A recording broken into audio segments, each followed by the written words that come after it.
आखिरी में एक कहानी से समझाने की कोशिश करता हूं। एक टीम के 5 दोस्त एक के घर में बैठकर खाना खा रहे थे। शाम का वक्त था, हल्की हल्की हवा चल रही थी। तभी बूंदाबांदी यानी हल्की सी बरसात शुरू हो गई और थोड़ी ही देर में तेज बारिश होने लगी। उन 5 में एक टीम लीडर था। उसको लगा इन चारों को जिंदगी का सबसे बड़ा सबक सिखाता हूं। उसने चारों से कहा, हाथ धोकर वापस आ जाओ, एक खेल खेलेंगे। वो चारों हाथ धोने चले गए और इस टीम लीडर ने वहीं टेबल पर 4 चीजें सजा दी। एक चम्मच, एक खाली गिलास, एक नहाने वाला मग और एक बाल्टी। अब वो चारों हाथ धोकर वापस आए। टीम लीडर से पूछने लगे, हमें क्या करना होगा? तो टीम लीडर ने उस टेबल की तरह इशारा करते हुए कहा, जहां ये चारों चीजें रखी थी, कि अपनी पसंद की एक एक चीज उठाओ और बाहर बारिश में जाओ और बारिश का पानी उसमें भर के ले आओ।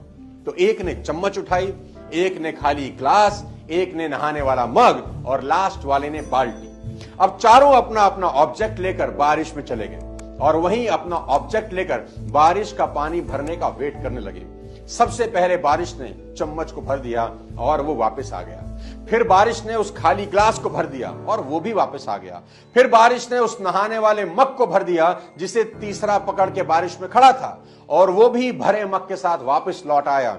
सबसे आखिरी में जिसके पास बाल्टी थी वो आया। बारिश के पानी से बाल्टी अब ऊपर तक भर चुकी थी। उस टीम लीडर ने अब उन चारों को उनकी जिंदगी का सबसे बड़ा सबक दिया कि 2 चीजें सिखाता हूं तुमको। पहला, दोस्तों, बारिश तुम सभी के लिए बराबर हो रही थी। कोई चम्मच भर के पानी लाया, कोई ग्लास भर के, कोई मग भर के और कोई बाल्टी। बारिश हर बर्तन को भर रही थी। सवाल यही है कि तुम कौन सा बर्तन भरना चाहते हो और कितना बड़ा भरना चाहते हो। कुदरत के पास देने के लिए सब कुछ है, लेकिन अगर तुम्हारा बर्तन ही छोटा है तो देने वाला भी क्या कर लेगा। अब दूसरी चीज सीखो। बड़ा बर्तन भरने में वक्त हमेशा ज्यादा लगता है। जितने वक्त में चम्मच में पानी भरता है, उतनी देर में बाल्टी कभी नहीं भरेगी। इसलिए अगर कुछ बड़ा चाहते हो तो बारिश में ज्यादा समय भीगने के लिए तैयार रहना ही होगा, कर्म करना होगा। तुलसीदास जी ने यहां के लिए एक बहुत बड़ा दोहा लिखा है कि सकल पदार्थ हैं जगमाही, कर्महीन जन पावत नाही।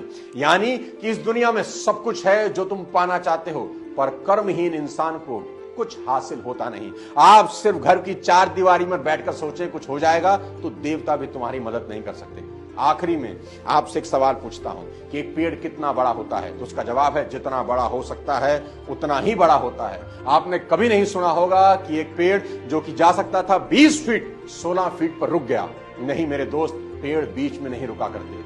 दूसरा सवाल, पेड़ कितना गहरा हो सकता है? तो उसका जवाब है, जितना गहरा जा सकता है उतना गहरा चला जाता है, बीच में नहीं रुकता। तीसरा सवाल, एक पेड़ कितने फल देता है? तो उसका जवाब है, जितने दे सकता है उतने ही देता है। कोई पेड़ अपनी क्षमता से कम फल कभी नहीं देता। चौथा सवाल सीधा आपसे, क्या आप जितना कर सकते थे उतना कर रहे हो? अगर जवाब है हां तो मेरी शुभकामनाएं, लेकिन अगर जवाब है ना तो उठो और मेहनत करो कि कुछ समय बाद खुद की पीठ थपथपाने का मन करे। ऐसा काम करो कि काम को भी लगे किसी ने उसे किया है। दोस्तों, आज का ये वीडियो उम्मीद करता हूं आपकी जिंदगी में मील का पत्थर साबित होगा। खुद पर भरोसा करने से बड़ा कोई अस्त्र आपके पास नहीं है। अगर ये वीडियो पसंद आया हो तो अपने तमाम जानने वालों को भेज दो, चैनल को सब्सक्राइब कर दो, बेल आइकन दबा दो। अगले किसी और वीडियो के साथ जल्द आपसे मुलाकात करता हूं। तब तक अपने स्वास्थ्य का ध्यान रखिए, कुछ बड़ा सोचिए। जय हिंद।